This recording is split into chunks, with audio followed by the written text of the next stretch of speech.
उत्तिष्ठ ब्रह्मणस्पते देवान् यज्ञेन बोधय आयु प्राणं प्रजां पशुं कीर्तिं यज्ञमानं च वर्धय।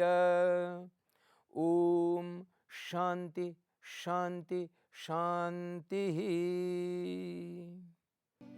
सभी दर्शकों का एवं श्रोताओं का हमारा हार्दिक अभिवादन एवं नमस्कार। आर्य सभा मॉरिशस की तरफ से अमृतवाणी कार्यक्रम में आप सबका हार्दिक स्वागत है। आज हमने एक ऐसा विषय रखा है जो परमपिता परमात्मा ने हमारे वेद शास्त्रों के आधार पर हम लोगों को करने के लिए आदेश दिया है, वो है यज्ञ। यज्ञ का मतलब केवल हवन नहीं, जो भी कर्म हम करते हैं उत्तम कर्म, उसको यज्ञ कहा गया है। लेकिन आज का विषय जो हम आपके सामने रख रहे हैं वो है यज्ञ नहीं बल्कि महायज्ञ। और इसके लिए हमारे शास्त्रों ने 5 महायज्ञों का विधान बताया है। ये 5 महायज्ञ प्रतिदिन पूरे वर्ष रोज हमको करना पड़ता है। यही 5 महायज्ञ हमारे मानव जीवन को उत्तम, उत्कृष्ट, श्रेष्ठ बनाते हैं।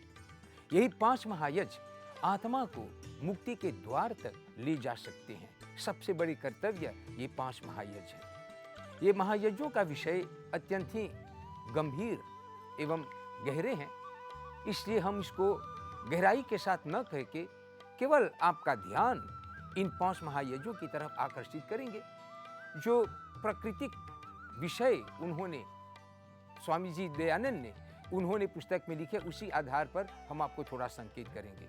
जो प्रैक्टिकल बातें हैं जिनका प्रयोग हम प्रतिदिन कर सकते हैं, उनके बारे में हम थोड़ा सा आपको संकेत कर देंगे। जो गूढ़ बातें हैं उसको हम छोड़ देते हैं, क्योंकि इसके लिए काफ़ी समय चाहिए और गंभीरतापूर्वक इसकी चर्चा करनी चाहिए।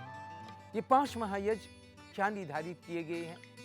नंबर 1 पहला ब्रह्म यज्ञ, नंबर 2 देव यज्ञ, नंबर 3 पितृयज्ञ, नंबर 4 बलि वैश्वदेव यज्ञ और नंबर 5 अतिथि यज्ञ। इनको महायज्ञ के कहा गया इसलिए क्योंकि यही हमारे जीवन को महान बनाने वाले हैं। हमारे धर्म ग्रंथों में बताया गया है कि यज्ञो वै श्रेष्ठतम कर्मम, यज्ञो वै श्रेष्ठतम कर्मम। जो भी कर्म हम करते हैं उत्तम कर्म अपने अन्यों के कल्याण हेतु, वो सब के सब यज्ञ कहलाते हैं और हमें नित्य प्रति करने होते हैं। लेकिन ये 5 जो भी हमने बताए, ये केवल यज्ञ नहीं, ये महायज्ञ है। चलें बड़ी संक्षिप्त में हम इनका थोड़ा सा खुलासा आपके सामने रखते हैं। पहला है ब्रह्म यज्ञ। इसी को लोग संध्या कहते हैं और प्रायः 2 वक्त प्रातः और सायं ये करने का विधान है। वास्तव में संध्या शब्द का अर्थ स्वामी दयानंद सरस्वती ने बताया है ध्यान करना, परमात्मा का ध्यान करना। और इस ध्यान के लिए उन्होंने इसका विधान बता दिया है ब्रह्म यज्ञ। विधान का मतलब कब करना है, कहाँ करना है, कैसे करना है और इसके अंतर्गत हमें क्या क्या करने हैं, ये सारी बातें उन्होंने इस ब्रह्म यज्ञ के अंतर्गत बता दी हैं। बड़े शांत जगह पर ध्यानावस्थित होकर मन एकाग्र करके बैठकर परमात्मा का ध्यान करना। ये कार्य 2 वक्त करने के लिए संकेत किया गया है, एक प्रातः काल और एक सायं काल, क्योंकि ये 2 ही समय, इसको हम लोग संधि बेला कहते हैं, जहाँ रात और दिन की संधि मिलन होता है। इसी को संधि काल और संध्या करने का उपयुक्त समय बताया गया है। संध्या के अंतर्गत अनेक भाग हैं, जैसे आचमन है, अंगस्पर्श है, अगमर्शन है, प्राणायाम है। ये सारी बातें हमारे शरीर को उत्तम बनाने के लिए, शरीर को हृष्ट पुष्ट, शरीर को निरोग बनाने के लिए संकेत किए गए हैं, जो कि हम ब्रह्म यज्ञ के अंतर्गत किया करते हैं। ब्रह्म परमात्मा को कहते हैं, अर्थात वह कार्य जिनके द्वारा आत्मा और परमात्मा की संधि, आत्मा और परमात्मा का मिलन हो, वो संध्या कहलाती है और इसका नाम ब्रह्म यज्ञ कहा गया है। दूसरा यज्ञ है देव यज्ञ, जिसको प्राय हम लोग अग्निहोत्र कहते हैं। इसके लिए हवन कुंड में अग्नि जलाकर घी सामग्री आदि की आहुति देना मंत्रों के द्वारा, इसको अग्निहोत्र देव यज्ञ कहा गया है। इसका मुख्य प्रयोजन वातावरण को शुद्ध करने का, रोग बीमारी के कीटाणुओं को मारने का, ताकि संध्या में जिन बातों की प्रार्थना की गई वो देव यज्ञ उनकी पूर्ति कर सके, अर्थात वो सब हमें अच्छी तरह प्राप्त हो जाए। इसीलिए स्वामी जी ने संकेत किया है कि ब्रह्म यज्ञ के तुरंत बाद हम लोग देव यज्ञ करें और ये एक अत्यंत ही सार्थक होते हैं। फिर तीसरा यज्ञ बताया गया है पितृयज्ञ। पितृयज्ञ, इसमें थोड़ा सा जो कि है भ्रम लोगों को होता है कि पितृ शब्द पर, वास्तव में पितृयज्ञ 3 लोगों के लिए निर्धारित किए गए हैं। एक को देव कहा गया है, एक को ऋषि कहा गया है और एक को पितर कहा गया है। देव का मतलब देवता आदि नहीं, बल्कि विद्वान लोग, उत्कृष्ट विद्वान, शास्त्रोक्त विद्वान, जिनके द्वारा हम लोगों का कल्याण हो, मार्गदर्शन हो, उनको ये नाम दिया गया है विद्वानों को। फिर ऋषि मुनि तो हम जानते हैं, और पितर ये जीवित माता पिता या उनसे संबंधित बाप दादी या कोई भी हो, उनको यहाँ पर पितर शब्द कहा गया है। तो पितृयज्ञ में क्या करना है, इसमें 2 काम करने के लिए कहा गया है, और वहाँ पर पुस्तक में स्वामी जी बताते हैं, इनका नाम भी दिए हैं। एक का नाम है तर्पण और एक का नाम है श्राद्ध। और वहाँ पर स्पष्ट उन्होंने बता दिया कि ये दोनों कार्य जीवितों के लिए है, मृतकों के लिए नहीं, क्योंकि उनका आपके सामने प्रत्यक्ष होना बहुत आवश्यक है।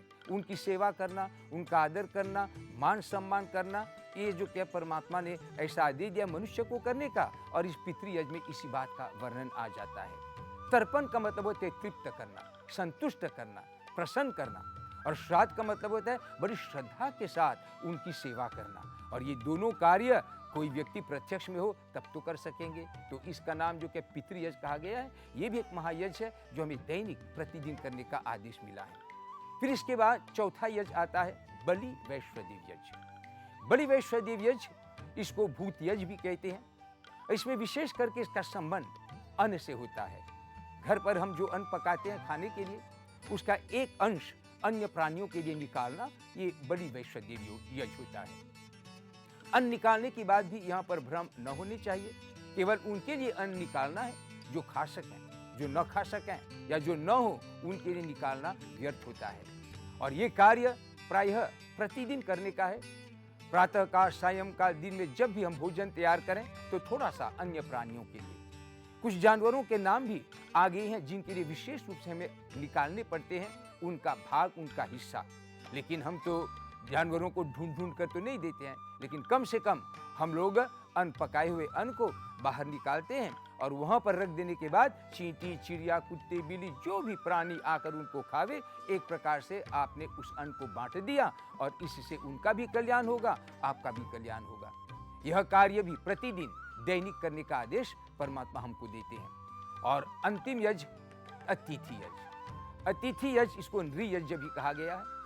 इस विषय पर बहुत ही सावधानी के साथ बरतने का आदेश स्वामी जी देते हैं। अतिथि का मतलब होता है जो बिना तिथि दिए आपके पास आ जावे। वास्तव में ये परिवार लोग होते हैं या अन्य लोग, कोई भी हो सकते हैं, चोर डाकू भी हो सकते हैं, लेकिन वहाँ पर स्पष्ट संकेत किया गया है अतिथि किसको कहते हैं। जो विद्वान हो, धर्मात्मा हो, जितेंद्रिय हो, कोई संत हो, कोई महानुभाव हो, उनके प्रति श्रद्धा भक्ति के साथ उनका आदर सम्मान करना, उनका स्वागत करना, उनको खाने पीने को देना और उनकी सेवा करना, ये अतिथि यज्ञ कहा गया है।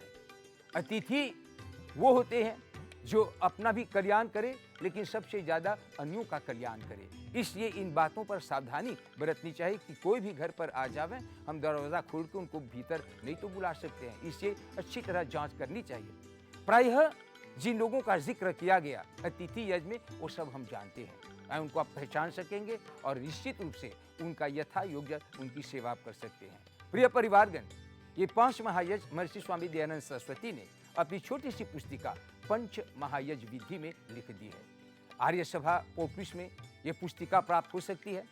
आप उसको लेवें, अवश्य पढ़ें, क्योंकि ये 5 महायज्ञ करने का एक कारण विशेष स्वामी जी ने संकेत किया है। 4 चीजें प्राप्त करने की है जो हर एक मनुष्य को प्राप्त करके संसार छोड़नी चाहिए। वो है धर्म, अर्थ, काम और मोक्ष। 5 महायज्ञ इन 4 वस्तुओं की प्राप्ति के उत्कृष्ट साधन है।